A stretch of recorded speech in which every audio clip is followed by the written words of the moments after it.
Let me ask you this and see if you can say it without being any type of biased here, because the Blue Jays right now lead the American League 4 games ahead of the Red Sox, 68 and 48.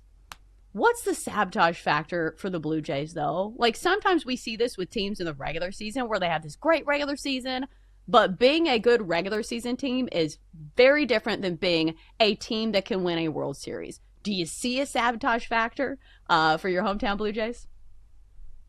Yeah, so it's always been pitching for the Blue Jays. I mean, it doesn't matter what year it is, essentially. It's always been, can the pitching hold up when it matters most?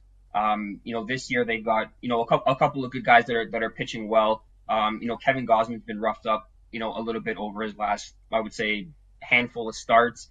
The bullpen's been decent, but it's always kind of been, can the pitching hold up? And going up against, the likes of, the Detroit Tigers come playoff time, or the Houston Astros if they run into them. I just don't see the pitching holding up. I want to hold out hope that the Blue Jays can get over the hump. The offense has been mashing of late, and they have very limited holes 1 through 9. It's just always that pitching rotation is kind of a big question mark for them. It's been the case every year for the last, I would say, almost a decade now. So, Chris, I wanted to switch to the National League for a second. Are the Brewers really going to keep doing this? I mean, best record in baseball. It's sort of remarkable, and they have not let up. Do you believe in what Milwaukee is doing?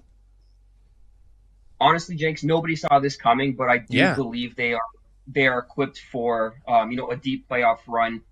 They're kind of doing all the little things right that you need to do to win ball games. If they have an uptick in their slugging numbers, they're kind of a little bit below average right now. A little bit of power goes a long way in October, but I do like how they're playing fundamental baseball. They're playing small ball, and they've got a decent enough pitching staff that could make some noise. I do see them behind the Dodgers and Phillies in that NL division, but come October, anything can happen, and the Brewers are definitely one to keep an eye on. All right, so we're a betting show, and you told me that you have some bets for today's card. What do you like today?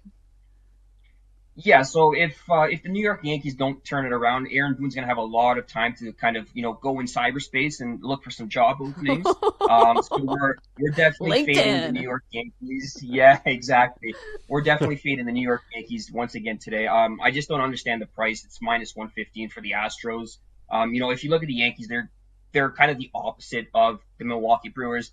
They don't play good fundamental baseball. They lead the league in unearned runs since July 1st. Lead the league in errors with 23 overall. They've lost 5 of their last 6 games. Right now, they're hitting, just 2 over the last 15 days. They're 23rd in OBP, OPS, and 24th in batting average. They can barely scrape together, some multi-run games. Now they got to face off against Hunter Brown, who's been kind of lights out for the Astros all season long. He's top 5 in strikeouts, top 5 in ERA, and he's 1 win away from reaching double digits, which I think he gets here tonight. The Houston Astros are a team that, can hit the ball well. They face off against Cam Schlittler, who just kind of doesn't do it for me here in this spot. He's allowed 5 home runs over his last 4 starts, and he's got major command issues with 11 walks during that span. Call me crazy, but I just don't see the Yankees pulling it off at home here. I think the Astros are being undervalued, so we're going to take them here at a cheap price at minus 115. I'm talking with Chris Vitale. He's a sports betting analyst for Covers.com. Find him on X at MC. That's Mick_silly3.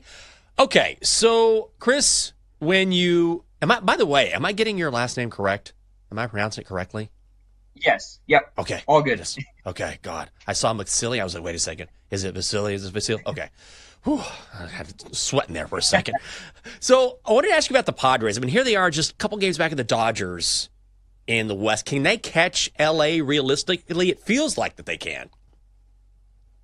Yeah, so the Padres are kind of a weird team. Like on paper, They should be one of the legitimate contenders in the NL. They've got good players from 1 through 9. The rotation is, I would say, it is what it is. Like, they're not going to blow you away. They've got some good pieces. I just ultimately think the Dodgers are too strong. I mean, you've got a stacked lineup for them 1 through 9. I don't think they're going to end up losing the division, but I do believe that they'll fall to number 3. I like the Phillies a little bit more to get that number 2 seed in the NL. But the Padres, they could be one to watch for the NL, but I just don't think they're good enough to catch the Dodgers. All right, let's talk about the Phillies. I feel like I am so easily sold on the Phillies just about every year. And in the postseason, they're kind of streaky. That's kind of the problem with the Phillies is that on paper, they are extremely good. They have all these power bats. Their starting rotation, one of the best in baseball. But we've seen in previous years, sometimes it takes their lineup. Like, I'm not sure what happens to their lineup in the postseason. But once again, I find myself putting my money on the Phillies to win the National League. Can you talk me off betting on the Phillies this year? Shall say no, I can't talk you off betting for the Phillies. I'm in on the Phillies again this year once again. When you look at them, they're an elite offense. They're stacked 1 through 9 with almost no holes. They play good ball at home, which is kind of critical when the playoffs roll around. As I mentioned, they're neck and neck with the Dodgers for the second spot, and that kind of automatic bye in the playoffs. Getting home field in the division round, will set up nicely for them if they can get it. They've got 3 solid pitchers, Wheeler, Sanchez, and Suarez. The bullpen's trending up. I'm a believer in the Phillies. I've always been a big, Bryce Harper guy. I want to see them succeed. And I do think this is, one of the years where they can possibly make a deep run. Of course, they're probably going to run up against the Dodgers at some point, which is, a coin flip at best. Obviously, the Dodgers will be favored, but the Phillies, they have, they're in my bank account as well. Chris, and maybe the Phillies are the answer here, but which team do you think helped themselves most at the deadline that will pay off down the stretch? That's a good question. I would probably say, like you said, the Phillies. I think they bolstered up. Yeah, they bolstered up their roster.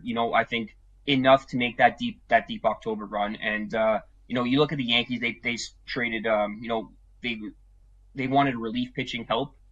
Jake Burton just got demoted. Their bullpen is essentially falling apart. In the early exchanges here, I do think the Phillies definitely were the team that bolstered up the most. All right, so before you came on, we were kind of talking about the slate a little bit, and I thought you said you were interested in fading both New York teams today. So we do have a big matchup in the National League. Kodai Senga and the Mets, Brandon Woodruff and the Brewers, and the Brewers are now minus 130 on the money line. So is this a game that you're interested in betting on? 100%. I locked in the Brewers yesterday at minus 125 on the line to open. I was thinking to myself, am I crazy for the Brewers, being this cheap against the Mets, who are kind of in a free fall like the New York Yankees are?